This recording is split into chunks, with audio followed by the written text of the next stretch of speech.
Magandang araw sa atin mga kabukid ka-farmers. Pag-usapan natin yung pag-aalaga ng broiler chicken. Kung madali lang ba ito or mahirap. Anong kanya dapat natin gawin, ano? Yung mga ka-farmers, may kanya-kanya tayong version. Maroon tayong napapanood sa mga vlog tulad namin. Nanonood lang kami ng mga vlog. Iba-iba yung mga vlogger na pinapanood namin kasi kino-compare namin. Yun nga mga kabukid, farmers, hindi po ganun kadali. So kailangan natin talaga ng pag-aaral sa pag-aalaga ng ganitong mga klaseng negosyo. Kasi hindi po porket nagbili na tayo ng sisiw at nanood tayo ng mga vlog is okay na, sundin na natin, no? Actually, yung pinapakita minsan sa iba is parang kinakat na nila, hindi kumpleto yung detalye. Meron naman yung iba is kumpleto yung detalye. So kung isipin natin yung ngayon is mayroon na tayong sinasabing 28 days at saka sa 45 days. Depende po yon mga ka-farmers. Tulad namin po na wala kaming puhunan, yung building namin hindi naman po namin mabagyan ng aircon kasi kailangan niya ng malaking puhunan, di ba? Tulad ng San Miguel, sila yung nagpo-provide lahat, pagkain, sisiw, hanggang lahat sa pag-harvest sila nagpo-provide. Yun ang kagandahan doon pag makapasok ka sa ganyang kumpanya. Pero yung nakapasok ng yan, yung may mga puhunan ng building, yung kailangan kasi ng San Miguel is yung building, may building talaga. So yung sa atin naman, mga small backyard lang, yung mga farmers na tulad namin, tulad ko. So ito maganda naman talaga yung pag-alaga ng bantres, kumbaga broiler chicken.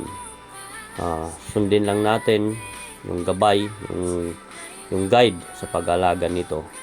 Huwag lang tayo padalos-dalos. Yung 20 days, yung tinatarget natin yung 28 days mga ka-farmers. Dapat may maganda tayong building yan na may aircon. Kasi pag tinarget natin yan, kuha natin yung 28 days. Depende po yan sa patoka. Tulad ko, yung patoka ko dito is Bimig Integra. Yung sa pinsan ko naman, Unifeeds. Malaki talaga yung pagkakaiba. Iniwanan talaga yung mga sisiw ko doon sa Unifeeds compare dito sa Integra. Pero yung sa pinsan ko na yung patoka niya is Unifeeds, madaling hingalin. Hinihingal agad kahit mayroon na siyang kisame, yung building niya, tapos nilagyan na niya ng electric fan, ganun pa rin hinihingal. Compare naman dito sa patoka ko, Integra siya, hindi man siya makasabay dun sa Unifeeds na pakain na patoka.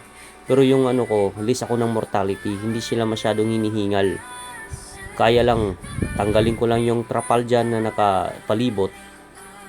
True and true na yung hangin. Komportable na sila. Happy na yung mga alaga ko. So yun ang pagkakaiba. Depende po yan sa patoka.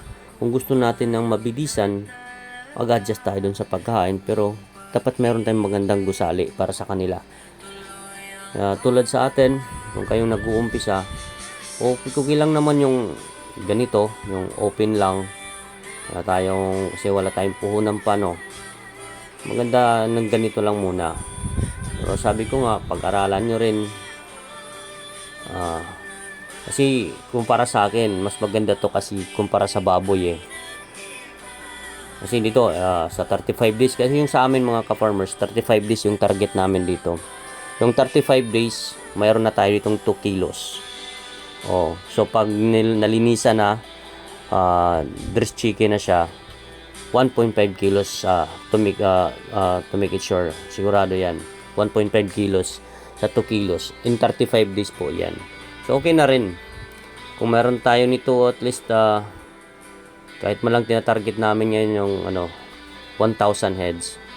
So kahit sa isang buwan makapag-harvest kami ng isang beses, goods na rin.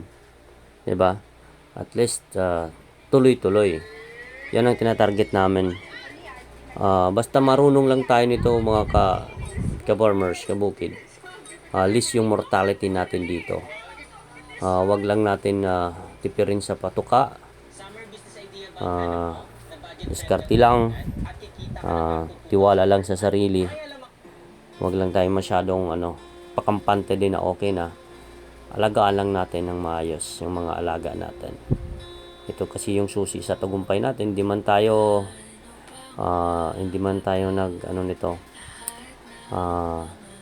nag-iisip na agad ng malaking income. At least meron lang tayong makukunan tayo ng income. Ganun talaga sikap-sikap lang.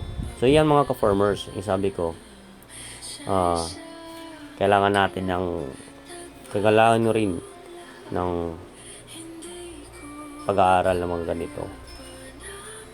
Bago tayo pumasok sa mga ganito, pag-aralan din natin muna. Huwag natin i-rely doon sa napapanood lang natin sa mga YouTube, sa mga vlogger. Kasi version nila yon.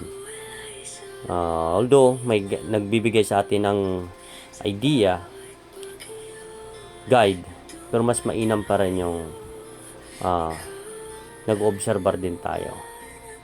So yan mga ka-farmers, kung mayroon kayong gusto nyo kung saan ako ng sisiw nakamura, PM nyo lang ako, direct message nyo lang ako. Meron tayong makukunan ng sisiw na mura lang, pero good quality. 500 cob po ito. So hanggang dito na lang tayo mga kabukid. Yung variety pala 500 cob. So yan mga ka-farmers, maraming salamat mga ka-farmers. God bless sa ating lahat.